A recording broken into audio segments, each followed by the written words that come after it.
Olá, eu sou Eliana Cunha, sou ortoptista e também estou na TV Relacionamento.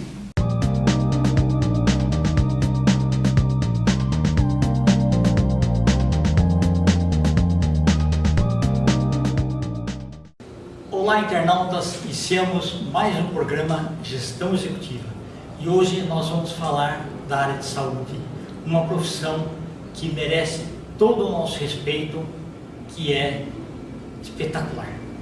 Mônica Fleming, muito obrigado, viu? Boa tarde, gratidão por você ter vindo, tá? Eu que agradeço o convite. Perfeito.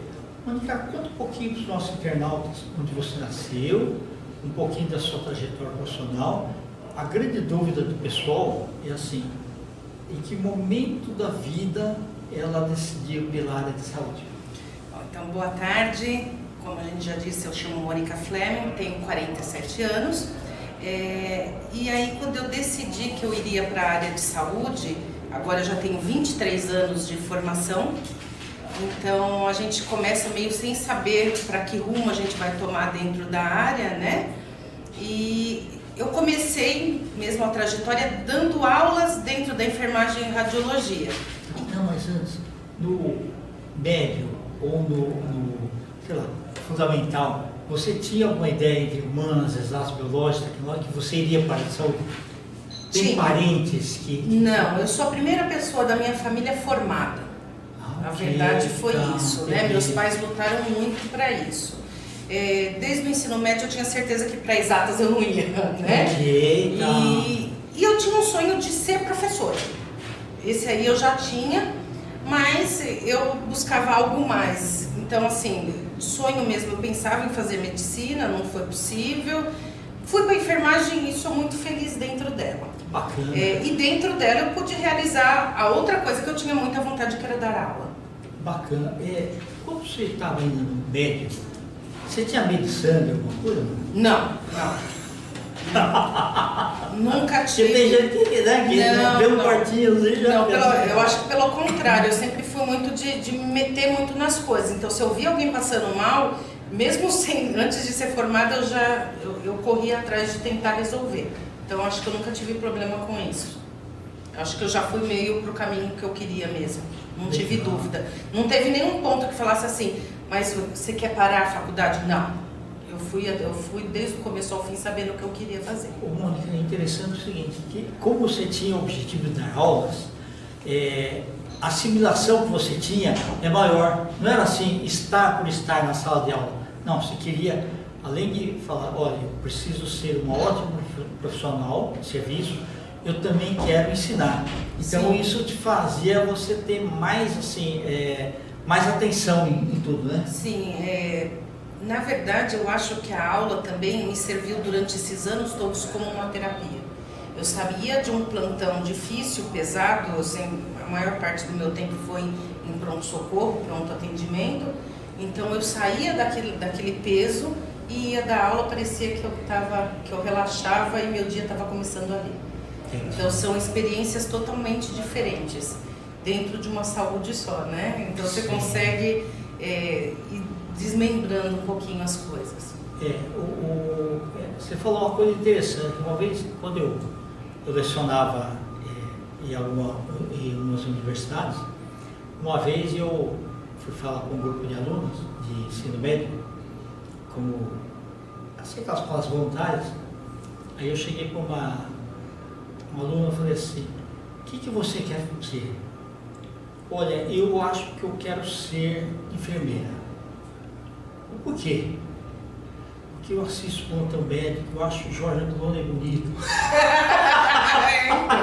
Falei, bom, não é o mundo real, não é assim. Não, eu acho que principalmente, eu acho que a gente aprendeu demais com o Covid, né? Quem trabalha na saúde.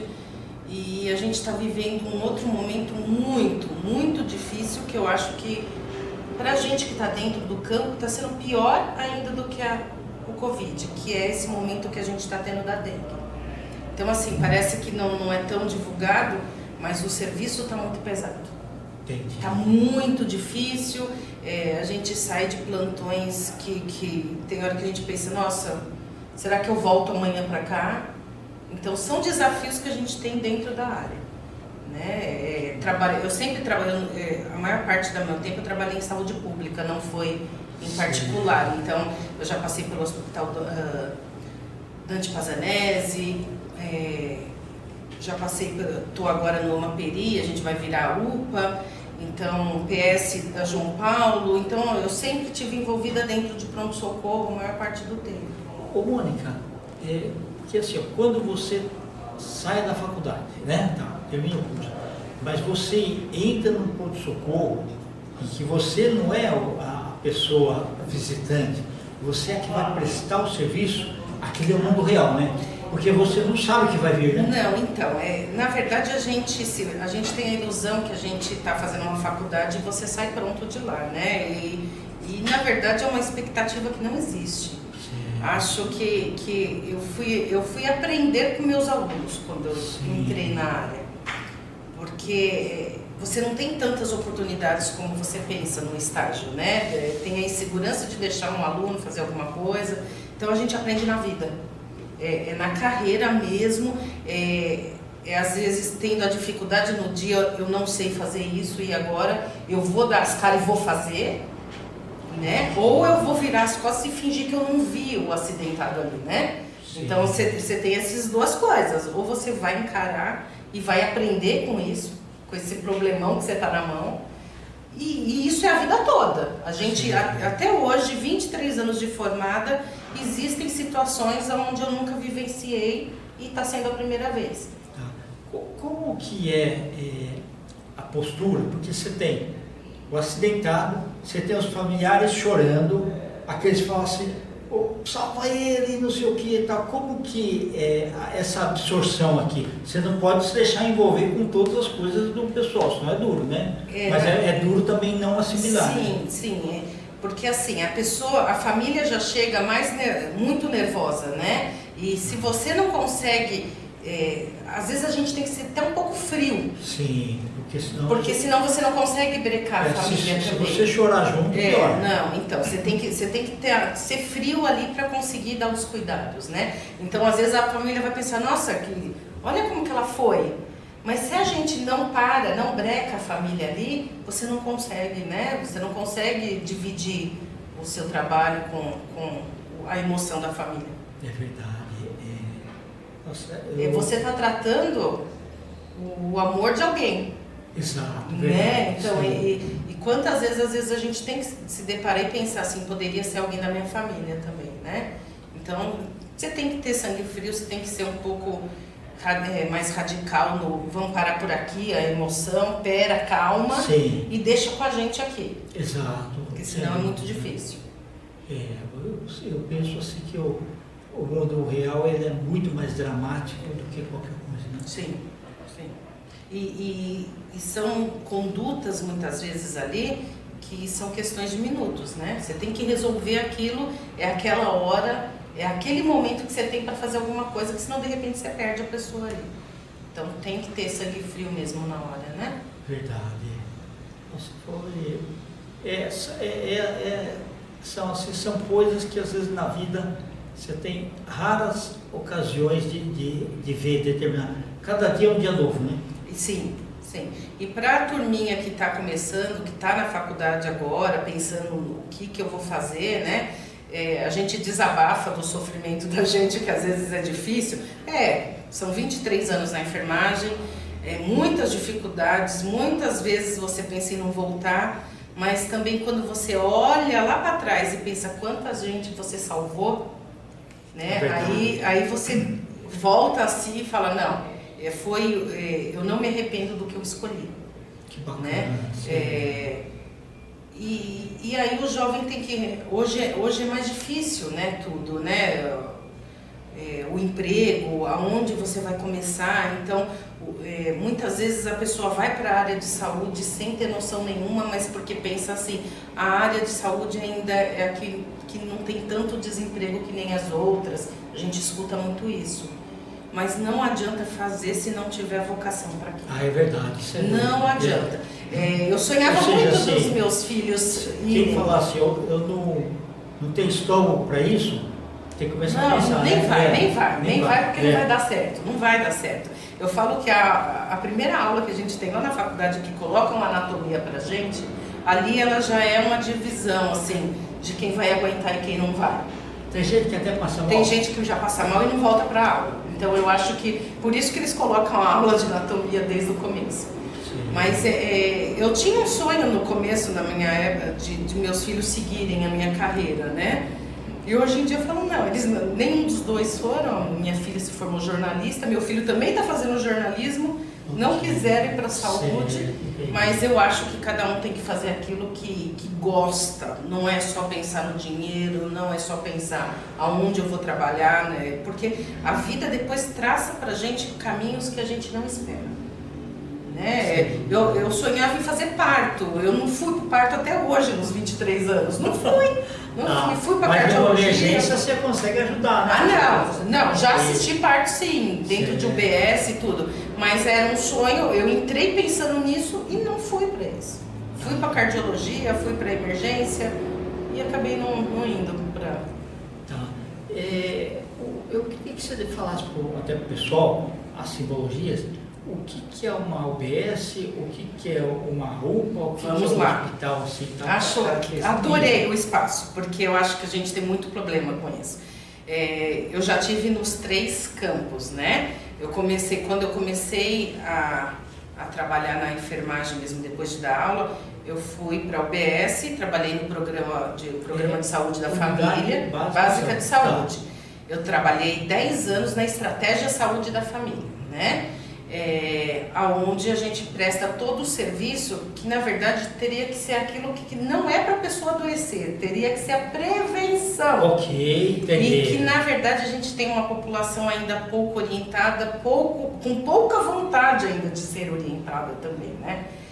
O serviço de imediato, todo mundo quer aquilo para agora, se não sair com o remédio na mão não tá bom. Então a UBS seria para fazer o serviço de prevenção. Tá bom, não conseguimos prevenir, descobrimos a doença. Então vamos fazer o acompanhamento dessa pessoa para não ter as piores. É isso que serve a unidade básica de saúde. Hoje eu estou numa AMA, né? O que serve a AMA? Fala aqui. AMA. Isso, é assistência médica ambulatorial. Ok, tá. Não tem nada a ver com mãe, nada. Não, tá. A AMA, ela serve para atender casos mais simples de urgência. Tá? Okay, tá. Não que a gente não pegue urgências grandes, pega Sim. também. Pega, às vezes chega os infartados, chega bastante coisa lá pra gente. Principalmente na área de periferia que eu trabalho. Então a gente acaba absorvendo muito isso. Dentro da AMA seria onde a gente vai atender as febres, as tosses, as dor de garganta, aquilo que é queixa do dia. Aquilo que era de UBS, a troca de receita do remédio, sim, da pessoa, não era para chegar no AMA. Mas as pessoas chegam lá, né? Porque é isso, eles querem a receita hoje. Então, essa é a diferença. Você vai para uma UBS para trocar sua receita, para fazer seu acompanhamento. A AMA é para a doença do dia, para a queixa do dia. E aí você vai ter a UPA, né? A UPA, ela já é a unidade de pronto atendimento. Ok, tá. Então, ele além de pegar esses casos da AMA, né? Que já são casos imediatas, tem uma questão muito mais séria, de muito mais urgências, onde você vai receber SAMU, vai receber bombeiro, que vai chegar com aqueles traumatizados ali. Ele é o PS, na verdade? Isso. Tá, ok. Tá? Então ele vai servir como um pronto-socorro, que muitas vezes tem leitos também de internação, mas que é uma retaguarda para um hospital. Não seria para o paciente ficar ali internado, né? Seria uma retaguarda para um serviço hospitalar. Perfeito. Tá? E aí dentro dos hospitais a gente tem só hospital que são simples de pronto atendimento e tem hospitais especializados, que são o setor que a gente fala que são os serviços terciários de saúde, que a gente fala. Mônica, quando eu estava ainda fazendo científico, eu tive um professor de saúde, de ciências muito bom, que ele falava assim, quando você trabalha no hospital e pega todo tipo de doença que vem, você cria anticorpos incríveis e você fica menos propenso a pegar algumas doenças. Isso é verdadeiro? Então, eu tive um período que eu tive bastante coisa, sabe? Na verdade, eu fui investir... Mesmo trabalhando? Mesmo trabalhando. Tá. Que eu acho que minha imunidade, eu acho que ainda no começo era mais complicado. Mas eu peguei Covid 5 vezes. Nossa, Né? Então, assim, eu acho que você acaba pegando e seu organismo vai se adaptando às vezes que você pegou. Minha primeira vez de Covid eu achei que eu fosse morrer mesmo. E a última, na verdade, eu só não senti o cheiro, né? Então você vai se adaptando até por conta da vacinação e tudo mais. Mas agora eu já peguei dengue. Então, eu acho que assim, não é porque você tá ali que você não vai ter. Eu acho que E vai ter da dengue você vai ter os mesmos sintomas que uma pessoa normal. Não passa assim, eu tô protegida aqui diante de como, não vou sentir nada. Não sente também, né? Eu acho que isso é independente, eu acho que isso é da pessoa, né? Eu acho que a forma com que o organismo reage ao processo infeccioso, eu acho que não tem aquilo ali. Como você falou de dengue, a preocupação que eu vejo é assim, eu me lembro que até 30 anos atrás, você pegava uma estrada e o para-brisa do carro vinha cheio de grilo, insetos ali e tal, que a gente tinha que até lavar. Hoje, por causa dos agrotóxicos, você não vê mais. Você não vê mais. Só que assim, como acabou... Os vagalume. Isso, como foi acabando isso daí, os pássaros acabaram migrando para outros lugares também. Então, os mosquitos e tudo mais acabaram proliferando. Então, a gente faz uma descompensação na natureza que ela cobra depois. Sim. Né, dessa forma, sim. Né? Infelizmente. E assim, é só triste, porque assim, quem sabe... Os números são alarmantes, né? Sim, e quem trabalha com epidemiologia sabia que esse ano ia ser, né? A gente trabalha com mais ou menos 5 anos de diferença para quadros de dengue, de surtos de epidemia. E já se sabia que esse ano ia ser uma epidemia grande, né? Então, assim, eu não posso falar que meu serviço de saúde não presta pra gente, não tá dando assistência pra gente. Tá, eu acho que aumentou funcionários, aumentaram medicações, eu acho que aumentou assim tudo, né? Mas eu acho que a demanda está sendo muito grande. Sim. E aí a demora, que as pessoas falam que é inexplicável, não é, porque a gente está tratando de vidas e quando você trata um paciente, você tem que pensar nele como um todo e a medicação e o exame, não é tão simples assim, né? Então, assim, um paciente para ser atendido, ser medicado, passar em consulta, ser medicado, fazer exame, já vai mais de 1 hora só para esse processo, né? Então, imagina uma demanda de... Minha ama está prestando 15 mil atendimentos mês.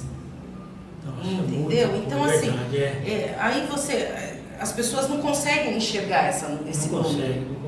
Né? Mas a gente ali está esgotado, a gente ali está cansado, né? E a gente adoece junto com tudo isso, né? E tem que ter uma energia assim muito grande, né? Porque você está prestando um serviço, sim, né? Sim. Está deixando um legado maravilhoso. Né? É isso. Tá bom. Mônica, nós estamos nos instantes finais, tá? Você pode deixar seus contatos, nós vamos escrever aqui também? Sim, meu Instagram é Mônica Fleming, tem o Facebook também, que está como Mônica Fleming, né? E meu WhatsApp é 11 98904 8865, né? Se algum pessoal também quiser saber sobre currículo, essas coisas, também tiver curiosidade desse meio também, a gente pode colaborar um pouquinho com isso. Gratidão, tá? Obrigada. Muito obrigado. Internautas, com os agradecimentos então a essa fantástica profissional de enfermagem. Mônica Fleming, nós finalizamos mais uma Gestão Executiva. Um grande abraço e até a próxima.